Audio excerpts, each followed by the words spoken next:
بھائی صاحب we have little time پہ میں بریک کے بعد پھر آپ کے پاس آؤں گی، لیکن واٹ از یور ٹیک آن دس؟ کس چیز پہ؟ مجھے تو سمجھ ہی نہیں آئی کہ کیا بات ہو کہ رہی ہے. کمیشن بناتے ہیں اگر ریٹائرڈ جج کے اوپر، از دس اے سولوشن؟ بسم اللہ الرحمن الرحیم. بالکل نہیں، یہ کمیشن نہیں بننا چاہیے. یہ مٹی پاؤ والی بات آ جائے گی، کیونکہ فار دا سمپل ریزن جن ججوں نے الزام لگایا ہے کہ ایگزیکٹو کے ساتھ یہ حرکتیں کی. ایگزیکٹو پچھلے سال مئی میں کون تھی؟ پرائم منسٹر کون تھے؟ مسٹر شہباز شریف. لا منسٹر کون تھے؟ اعظم نذیر طاہر صاحب. تو آپ نے ان پہ الزام لگایا، پھر آپ گورنمنٹ کمیشن بنائے گی تو کیا کرے گی؟ کہ ان کے خلاف جو الزام ہے وہ ان کو انویسٹیگیٹ کرے گی. یہ آرٹیکل 184(3) میں چیف جسٹس صاحب کو لینا چاہیے تھا. الزام چیف ایگزیکٹو پہ اس پہ لگایا. اور پرائم منسٹر سے ملاقات ہو رہی ہے چیف جسٹس صاحب کی. مجھے نہیں سمجھ آئی یہ چیف جسٹس صاحب کیوں ملے، یا کیا بات تھی کہ پرائم منسٹر سے ملے. اگر یہ خط ٹاپک آف ڈسکشن تھا، کیونکہ پرائم منسٹر تھیوریٹیکلی ہمارے ملک میں یہ پرائم منسٹر کے انڈر ہوتی ہیں.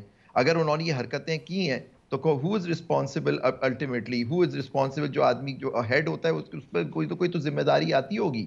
کمیشن بنانے کا مطلب یہ ہے، کیونکہ آپ دیکھیں جو آج سپیچ ہو رہی تھی اس میں ایک بات اور بھی کی گئی جو کسی چینل میں مجھے بتائی گی، میں نے نہیں سنا اس پریس کانفرنس کو جناب لا منسٹر صاحب کی، کہ جی اگر یہ صحیح بات نہیں ہوگی تو یہ مس کانڈکٹ کا بھی ایشو آ سکتا ہے ان ججوں کا. تو مطلب کہ اگر آپ کمیشن بنائیں اس میں کہیں کہ یہ ججز غلط ہیں تو اب مس کانڈکٹ میں 209 کی پروسیڈنگز کریں، ان 6 کو فارغ کر دیں. میں سلوٹ کرتا ہوں کوئی ان 6 ایسا ججوں کو. کمیشن ہو جس پہ سب جی، کو اعتماد ہو. کوئی کمیشن بنی اعتماد ہو ہی نہیں سکتا، کیونکہ یہ اعتماد ایک ہی طرح سے آئے گا. فل کورٹ بیٹھنا چاہیے اس ایشو پہ. مجھے نہیں معلوم 2 دن سے وہ فل کورٹ کی میٹنگ چل رہی تھی، اس کا اعلامیہ کیا ہوا؟ اعلامیہ سے پہلے یہ کمیشن کی بات شروع ہو گئی. پرائم منسٹر کی ملاقات سی جے پی کے ساتھ ہونے کے بعد یہ پھر فل کورٹ کیوں بیٹھا ہوا تھا؟ وہ فل کورٹ میں کیا فیصلے ہو رہے تھے؟ میں نے نہیں سنا کہ کیا جو ڈیسیجن ہوا اس فل کورٹ کا کیا ہوا ہے. میرے علم میں نہیں، شاید آپ کے علم میں ہو. بالکل یہ کمیشن نہیں بننا چاہیے. یہ صرف اور صرف جوڈیشری کو یہ فل کورٹ بیٹھے اس ایشو پہ. یہ کیونکہ یہ ایشو صرف ہائی کورٹ کے 6 ججوں کا نہیں ہے، پوری جوڈیشری کا ہے کہ ڈسٹرکٹ جوڈیشری کے اندر کس طرح سے ان کو تنگ کیا جاتا ہے. اور اگر وہ ان کی بات نہ مانے، ایمانداری سے فیصلہ کرے تو ان کو ٹرانسفر کر دیا جاتا ہے، کیونکہ وہ سپرویژن ہائی کورٹ کی ہوتی ہے. یہ بھی دیکھنا ہوگا کہ وہ ایک جج جو ایمانداری سے فیصلہ کرتا ہے، ایک ڈسٹرکٹ جج. تو یہ ساری چیزیں دیکھنی. اور ایک جو بات کھل لطیف کے کھوسا آگے صاحب نے کہا کہ this is not just restricted to Islamabad high court. It is آپ ٹھیک ناٹ، ہے؟ پورے ملک میں ہو رہا ہے جی، پورے ملک میں ہو رہا ہے. جس طرح سے الیکشن ہوئے، جس طرح سے جوڈیشری کے ساتھ کھلواڑ ہو رہی ہے اس ملک میں، خدائی کا میں تو افسوس، جب خط پڑھنے کے بعد تو مجھے پتا تھا یہ چیزیں ہوتی ہیں، لیکن اس ایکسٹینڈ پہ کہ اس لیول پہ آ گئے ہیں کہ اب ان کے گھر والوں کو، ان کے بہنوئیوں کو ان کو اپروچ کیا جاتا ہے. ہوتا ہوگا پہلے بھی اپروچ، لیکن اب اس لیول پہ آ گئے کہ نہیں کرو گے تو بات کرو. اب تو یہ بھی دیکھنا پڑے گا کہ جسٹس اعجاز الاحسن نے کیوں استعفیٰ دیا، اور جسٹس شاہد جمیل خان جو تھے لاہور ہائی کورٹ کے، انہوں نے کیوں استعفیٰ دیا. یہ بھی ساری چیزیں آنی چاہیے. جب بھی وہ جج کہہ رہے تھے کہ آپ کوڈ آف کنڈکٹ میں ہمیں بتائیے کہ ہم کیا کریں اگر ہمارے ساتھ یہ ہو رہا ہے، کیونکہ supreme judicial council code of conduct بناتی ہے.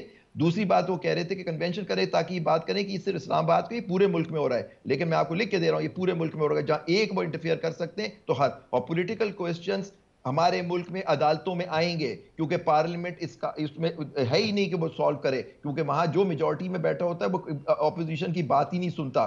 تو یہ عدالتیں بھی ایشوز ہوں گے وہ کورٹ میں ہی آئیں گے اور وہیں فیصلے ہوں گے. اس میں کورٹ ڈیوائیڈ ہے، کیونکہ اب اگر کورٹ نہیں بھی ڈیوائیڈ ہے تو اب کورٹ کا ایک فیصلہ آیا، ملٹری کورٹس کا آیا تھا 2015 میں. وہ 9 جج ایک طرف تھے، 6 جج تھے سی جے پی جو تھے، جو اب سی جے پی ہیں، انہوں نے 21ویں ترمیم کو سٹرائک ڈاؤن کیا تھا کہ ملٹری کورٹس ہو ہی نہیں سکتے. تو یہ چیزیں آپ کو دیکھنی پڑیں گی. لیکن یہ کمیشن میں سمجھتا ہوں حل نہیں ہے. یہ اور کمیشن بالکل نہیں بننا چاہیے ان ججوں کے اس کے اوپر. عابد صاحب، پاکستان بار کونسل نے اپنی پریس ریلیز میں کہا ہے کہ ججز کا سپریم جوڈیشل کونسل کو خط لکھنا درست فورم ہی نہیں تھا، انہیں چیف جسٹس آف پاکستان کو لکھنا چاہیے تھا. اگین آئی ریپیٹ کہ چیف جسٹس کی میرے نظر میں سب سے زیادہ سٹیک اس وقت چیف جسٹس کی ہے. اس خط میں ماضی کے چیف جسٹس کا ذکر ہے کہ انہوں نے اس پہ کوئی ایکشن نہیں لیا. So what do you think chief justice کا اس وقت کیا طریقہ کار ہونا چاہیے؟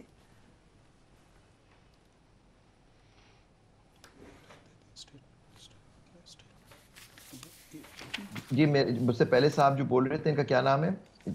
آپ بیرسٹر سلمان نیازی کی بات کر رہے ہیں؟